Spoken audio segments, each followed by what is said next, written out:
guys, so today I have a tag from Chelsea over Little Mountain Ranch. If you remember their channel, they have cows and lots of kids, and they were in the middle of the forest fires up in Canada. And so go check them out. Wonderful channel. Also, a lot of people mentioned that I forgot to actually add the part where John said what he thought of the tiny house. So that's what was supposed to be in the video yesterday, and apparently I left it out. So we will try to make a bigger, longer video for John talking about the tiny house, and I'm sorry about that I missed it. So as far as this tag video, one session will be in. Sorry, one of my favorite books is called Spark Joy. Alright, so the questions for this tag were, first, name 3 channels that inspire you. So channels that inspire me are, I wrote them down, Deep South Homestead. If you haven't checked them out, you should. They grow so much of their own food. They have so many skills. They're so genuine and wonderful people. And the best place in the world to spend Christmas. I will put that in there. Road to the Farm. Melanie, she's here locally. And she has fibromyalgia, and they have diet issues that they're working on. She has a lot of cute little kids and not a lot of energy, but she manages to cook from scratch and plant a garden and glean and do all these amazing things. She has great gluten-free recipes that she has created on her website, and I think on her Etsy store too. So Road to the Farm. And then last but not least is Off Grid with Doug and Stacy. And they have been off-grid living the dream for, I think, 5 years, maybe 6 years now. And so they have the composting toilet, they have the hair sheep instead of the wool sheep, they have an amazing cistern so that they don't need a well, they don't even have solar, they have these other really interesting ways of getting done the things they need to. And so they are also a channel that I really enjoy.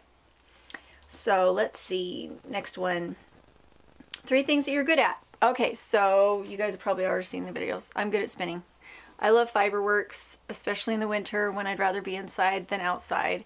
What else? I love to cook. One of my favorite things is feeding people. I am an introvert at heart, but I love to feed people. I don't have to talk to people when I can just put food in their mouth. Let's see, another thing is I like to invent things. I am not necessarily a carpenter or anything like that, but I love to find solutions to problems and have them be inexpensive or free, which is even better. 3 things that excite you. I am excited by innovation in other people, watching them make amazing things and find solutions to their own problems. It's just really fun to see what other people are doing. Maybe I should have checked to make sure I didn't have food in my mouth before I started this video. Another thing that excites me is the large variety of healthy food that I see people trying to implement into their homes. For us, we are not only gluten-free, but we're grain-free, and yet lately we have found different foods that we can incorporate into our diet to give us variety, to make us feel satiated, and instead of feeling like we are deprived, instead to feel like we're blessed because we get to try all these new foods.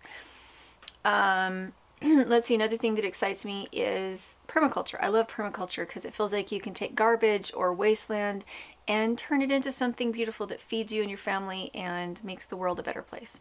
I do love permaculture. Let's see, name 3 things that you do to relax.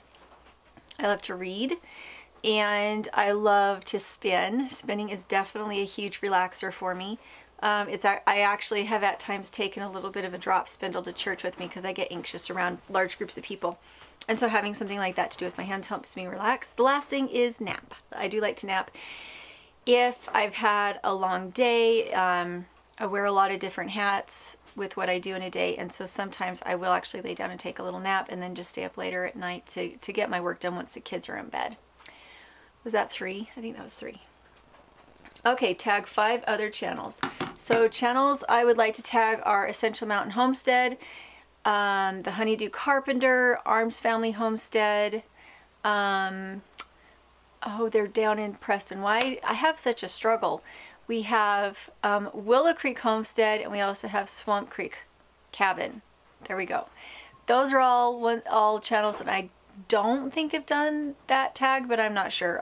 Probably many of those channels have already done that tag and I just didn't realize it. So those are the channels I'd like to see do it. And by the way, Chelsea from Little Mountain Ranch made me this little plaque. I don't know, can you see it? It's so stinking cute. Welcome. Let's see. Hi guys, welcome to Dirtpatcheaven. It's so beautiful.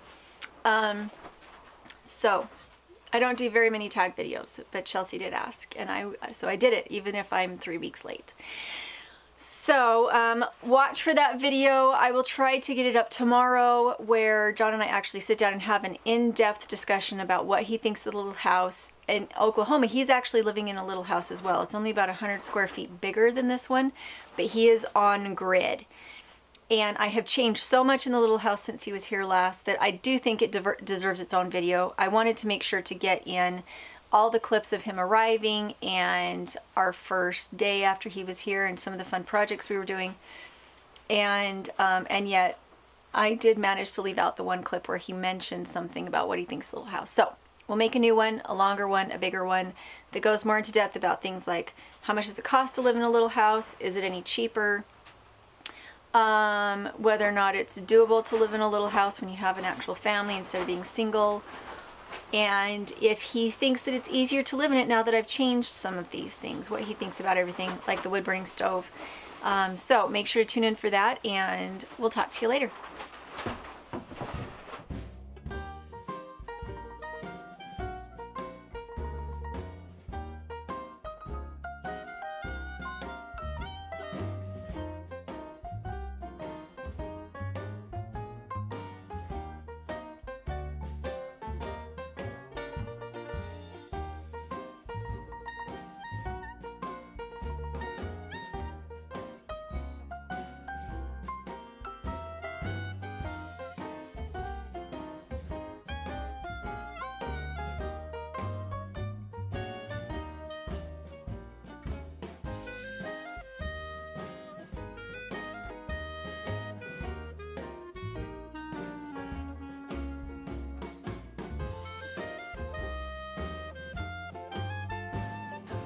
I used to sleep in hammocks when I was in my 20s. I would sleep in hammocks out in the backyard at my parents' farm, and I love them. And I've been looking at hammock chairs for a really long time thinking, are they worth what you pay for them? Why not just have a regular hammock? But wouldn't it be cool if you could have a hammock in your house and it didn't take up a huge amount of space?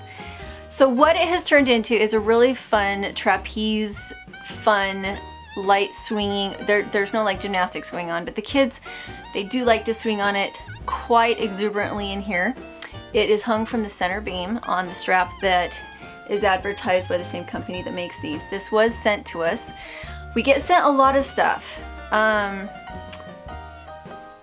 Let's see, is that the right way to say this? We get offered a lot of stuff and we don't say yes to all of it. If it isn't something I've already been looking at or that I think is ultra cool, I tell them not to send it to me. So this is one of those things that I've been looking at for so long that I was really excited when they asked me. One of the things I like about tiny houses is that they're unconventional, and I think that the furniture should be unconventional. Everything should be comfortable and beautiful and usable, but not necessarily stale or stuck in one spot or only fitting one purpose. And so this one is as much about entertainment and just ultimate relaxing, to read a book, to cuddle if you want to. I moved it 3, maybe 4 feet away from the wood stove. There's no way for it to fall onto the wood stove. There's no way for anybody to reach the wood stove from this spot. And it's far enough away from the wall that if somebody was swinging, they wouldn't hit the wall. And be careful about where you have your lanterns hung. You cannot bump our lantern with this, but we did hang it carefully away. So just be mindful where you put it because it is moving. And when I first unboxed it, it blew my mind because I didn't think it was going to be this high quality. The cotton is really, really, really, really, really thick. I thought it was going to be kind of chintzy and cheapy and thin, and instead it is just built to last. I think these cost $35. When I did look at the website and looking to see if we wanted to try it, I think it was $35. Anyway, I think they're fantastic. I can't wait to do some knitting or some spinning from it. Mostly we just swing. It's just been really fun, and it just feels really nice. So I highly recommend it. And the company that makes it is called Song Mic, S-O-N-G-M-I-C, Song Mic. We were not sponsored, but we were gifted them, and we really like them. So If you like unconventional furniture, if you think tiny house living sounds like fun, also because you get to just be a kid again, I think this is a great addition. Even if you're not in a tiny house, I think this is a great addition to any house because it's just so fun. One word of warning, I wouldn't put two of them within like 6 feet of each other because then you're going to have kids, you know, swinging as far out as they can and then coming in and playing bumper cars. That would be something. I would put them far enough away that children cannot interact with each other on these things because they would definitely use them as a tool of mass destruction. You know, just because kids are what they are. And both the girls, they don't fight over this because we have some other really cool furniture, but they do definitely prefer this to the other seating if they just want to lay back and read a book or just feel like they want to swing for a bit. It's super fun. So go check out the description, and I will try to make sure to get in some footage of the desk as well in use, and we'll talk to you later.